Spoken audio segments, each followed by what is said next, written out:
Okay, bismillahirrahmanirrahim. Assalamualaikum warahmatullahi wabarakatuh. Dan salam sejahtera. Bertemu kembali dalam channel Cikgu Ashraf, subjek perniagaan. Hari ini Cikgu akan mengajar kamu dalam bab 2, iaitu trend semasa perniagaan, di dalam topik peranan pihak berkuasa tempatan PBT. Okey, peranan pihak berkuasa tempatan atau singkatan dia PBT. Okey, kita akan cover muka surat 77 dan 78 buku teks. Okey, apa itu PBT? Okey, nak tahu PBT ni apa? PBT ni ialah majlis daerah, majlis bandaraya, majlis perbandaran, majlis daerah.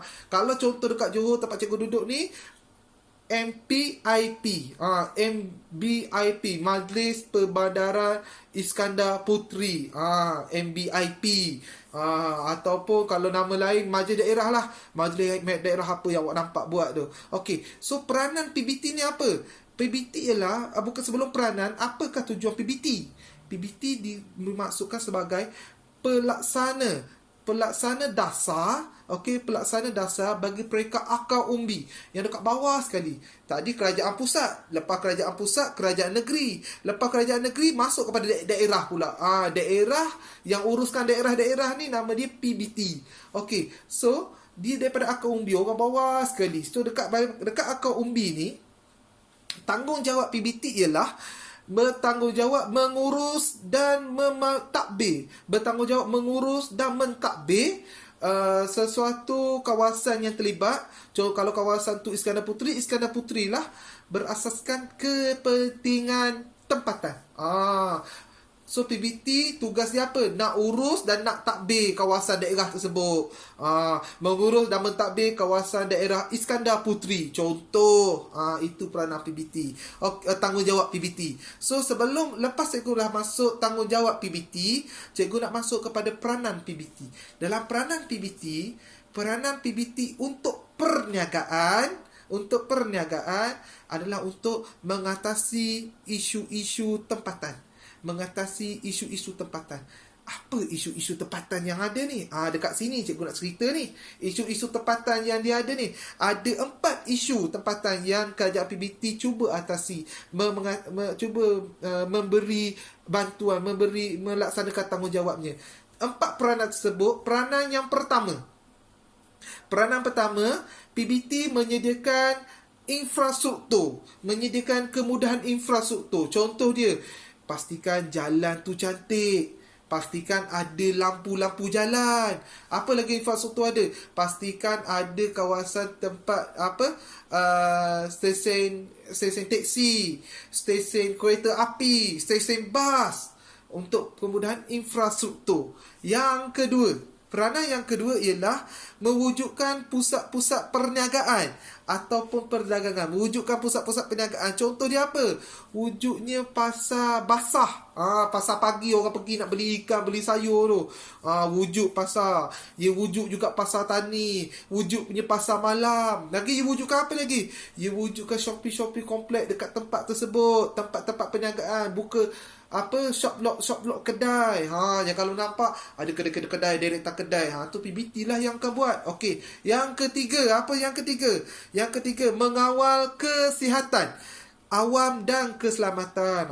Nak kawal kesihatan awam ni. Okey, yang keempat, mewujudkan kemudahan awam. Wujudkan kemudahan awam ni contoh apa?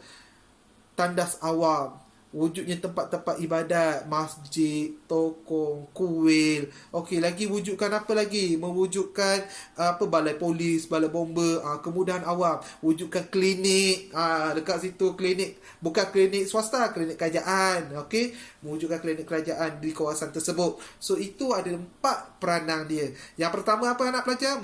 Yang pertama, kemudahan infrastruktur. Yang kedua, pusat perniagaan. Yang ketiga, menjaga kesihatan dan keselamatan pengguna. Yang keempat, kemudahan awam. Selain itu, PBT juga berperanan dalam bahagian pembinaan bangunan. Apa peranan PBT dalam pembinaan bangunan ni? Memastikan pembangunan tersebut, bangunan dibina tu dalam keadaan selamat dan sempurna. Okey, dalam keadaan selamat dan sempurna dengan PBT melaksanakan dasar-dasar pembangunan setempat. Melaksanakan dasar-dasar pembangunan setempat. Macam mana cara nak pastikan bangunan tu selamat dan sempurna?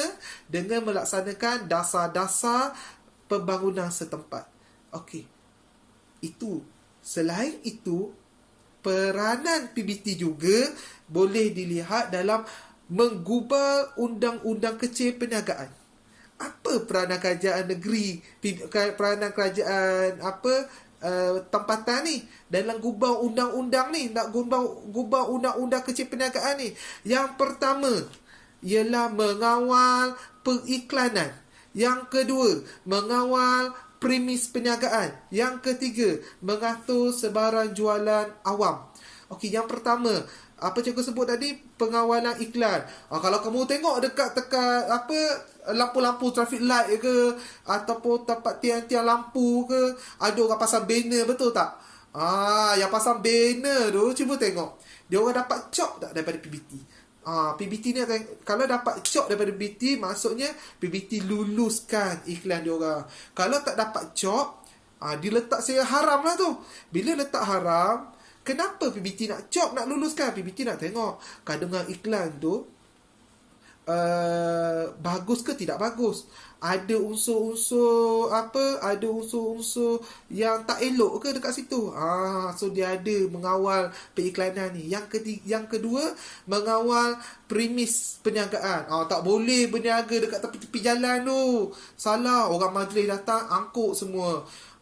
Nak berniaga gol pisang ke, berniaga burger ke, kena dapatkan lesen berniaga daripada PBT.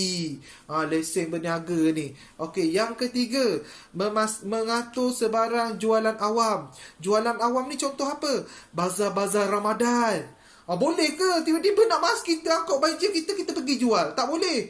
Kita kena minta lesen, nak atur ni bazar Ramadan, pasar malam, apa lagi jualan awam lagi, pasar tani.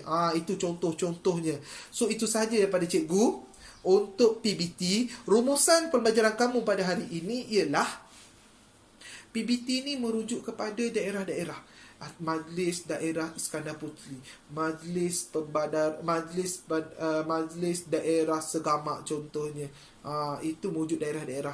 Okey, dalam PBT ada pelbagai peranan dia. Ingat, peranan ada 4 peranan dalam perniagaan. Peranan pertama mewujudkan infrastruktur, peranan kedua mewujudkan tempat-tempat perniagaan, peranan kedua wujudkan tempat perniagaan, peranan ketiga memastikan keselamatan dan kesihatan pengguna terjamin, peranan keempat mewujudkan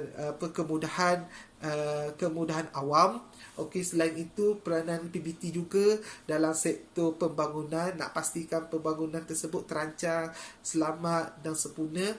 Dan yang terakhir, peranan PBT yang terakhir dari segi menggubah undang-undang kecil merangkumi 3 perkara, iaitu periklanan, premis perniagaan dan jualan awam. Itu saja daripada cikgu. Sekian, terima kasih. Assalamualaikum warahmatullahi wabarakatuh. Cikgu Ashraf, Guru Perniagaan.